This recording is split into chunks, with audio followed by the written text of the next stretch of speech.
So as Venerable Tarpa said yesterday, Semke likes to tell stories, so I'm going to tell a story today.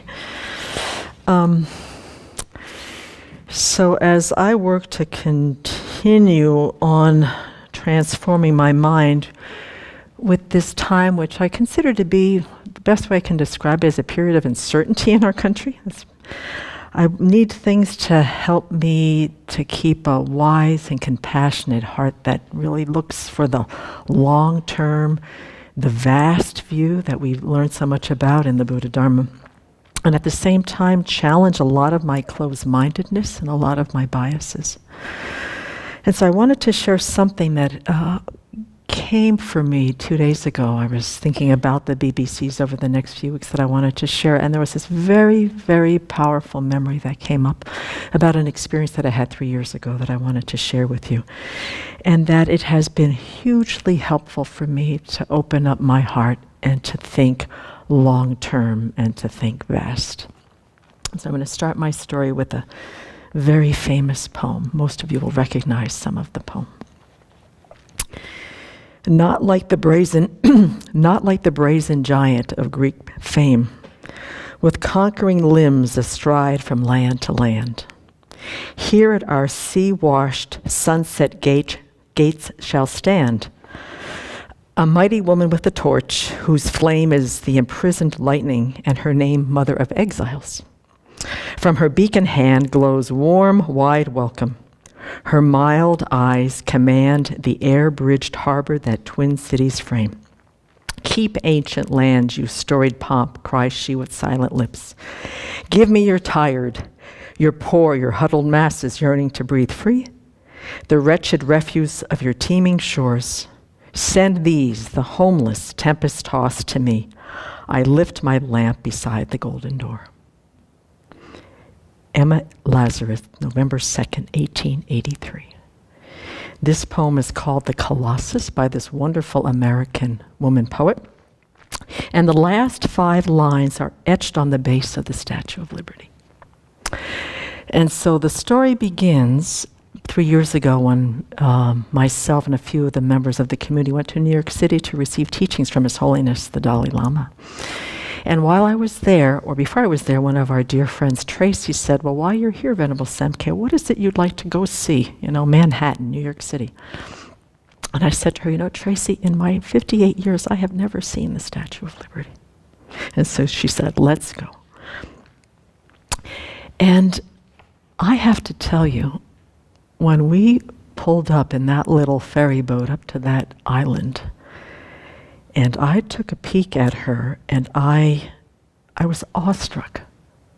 I didn't expect to have the kind of response to that statue that I had. And when you walk around her and read the history of how she was thought up, how she was created, who financed her, how she came to America, what a labor of love she was from the French people to the American people to commemorate our 100th anniversary as a country. You can feel, I could feel that walking around that statue. And to think of all the 12 million people between 1892 and 1954 that made their way through Ellis Island. There's been millions of immigrants in this country, but those 12 million who came through that particular gateway. And what they must have felt when they pulled in that ship into the East River, coming out of the ocean into the Hudson Harbor and seeing that statue.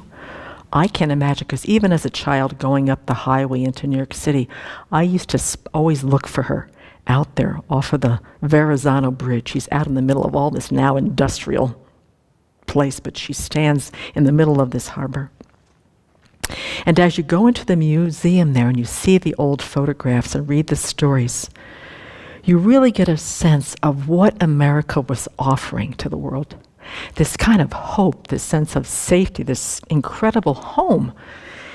Give me your tired, your poor, your huddled masses. And that she represented this incredible invitation to the world. And that what I find so sad right now is that for many Americans, we seem to have forgotten about her and what she has invited. All of our families have accepted her invitation. with the exception of the First Nation people and for our Black Americans who, for the most part, came here against their will, and of which over 30% of them were of Muslim faith back in the late 1700s, 1800s, that we have forgotten that most of our ancestors were immigrants. And not only were they immigrants, but they were refugees. They were fleeing from famine, they were fleeing from political tyranny, they were running from religious persecution, war, and poverty. Our ancestors didn't come here because they wanted a great adventure. They came here fleeing for their lives. They came here driven by their yearning for freedom, for safety, freedom from tyranny, famine, oppression, poverty. And I think that Americans generally, we have forgotten about that. We have been refugees. Our families, our great-grandparents, our great-great-grandparents, whoever they were, we have all been immigrants. And what would have happened if our great-great-grandparents had been turned away or they had been deported?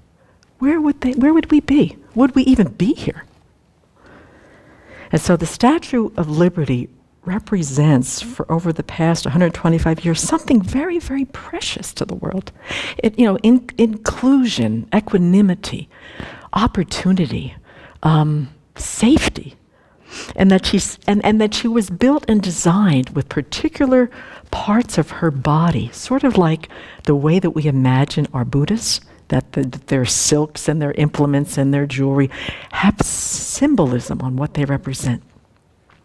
And so she was designed as a replica for a Greek goddess. Her name was Liberatus, who also represented freedom from tyranny and oppression. When you look at her, she's like green tar. She's stepping out, continually on the move, forever bringing freedom to others. Her back is to America, and her face is looking east, out into the rest of the world. And she has on her face this incredible sort of quiet confidence that she's going to do all she can to help everybody who comes to fulfill their deepest aspirations. You can see it in her face. She carries enlightenment to the world with this torch that's lit 24/7. Since she was commemorated in 1896, I believe, that torch has been lit. And she was originally named Liberty Enlightening the World.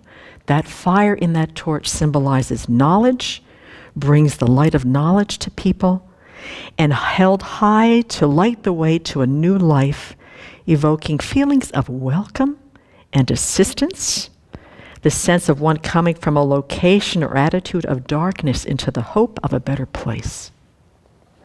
The statue has, she's got 7 spikes where you used to be able to go up there and sit in those. They represent intelligence, and at the time, new ideas or an ancient principle of liberty emanating from America to bless the inhabitants of the 7 continents and the 7 seas. So those 7 spikes at the crown of her head represent the world. To be a model for the world on what can be possible within the human family, as diverse as it is. Her crown also contains 25 windows that symbolize gemstones and have heaven's rays shining through to the world. She has chains and shackles that she's stepping on that are not on her feet, that you can't see unless you're up above, that represent America breaking the chains of tyranny and accepting democracy as a viable form of government. And that the tablets that she holds in her hands that have the date of the Declaration of Independence represent the book of law, that we all will agree to follow and abide the laws of the country.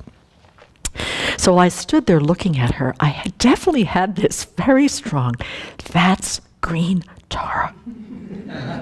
Celestial silks, light of compassion and wisdom and equanimity glowing from her torch. And in her text, I imagine like Dharma text about compassion and about wisdom. And facing the world saying, I welcome your suffering masses. I welcome your suffering. We are all refugees in the Buddhist sense of the word. I mean, we've been migrating since beginningless time. We have been refugees since beginningless time, from one life to the next, trying to find freedom, trying to find happiness, security, a sense of peace, liberation, you know? And at the same time, when you look at the power of the mind, because she's nothing but a dependent arising. She was created by Augusta Bertoldi. She weighs 300, she's 305 inches tall. She weighs 225 tons. She's made of steel, wrought iron, gold, and she is all made of copper, which is no thicker than 2 pennies, that has been hammered and grommeted on a scaffold that was designed by Gustav Eiffel, the man who built the Eiffel Tower. She's just a hollow piece of metal. But what she symbolizes to us, she exists due to causes and conditions, parts, and being merely labeled by millions and millions of minds. And so what I've been thinking about the past 2 days is that how to direct my mind to be more in harmony with what I impute on her. I impute hope, I impute courage, compassion, tolerance, equanimity. She was created from the minds of human beings to symbolize the best of the human heart. You can feel this when you walk around her. At least I could. And when you go to Ellis Island, you can feel what she took upon herself. And we in the world have imputed these powerful qualities, and we have a choice on what we want to bring to our minds. So I invite all of us as Americans right now, at this time in particular, to really get in touch with our wise and compassionate hearts and to remember her and what she represents, not just to our country, but at this point, she represents a lot to a lot of people all over the world, and to try to cultivate those feelings and thoughts in our minds. And then the other thing that I have been also thinking of is that each and every one of our families, from the time that we came through there, or we came through the south, or we came through the northern border, or we came from Asia, all of whatever many generations have been here in the United States, that we have been the recipients of incredible kindness from the government, from the private sector, from the nonprofit sector, from the public sector, and from individual citizens, both friends and strangers, since we all showed up here, our family showed up here.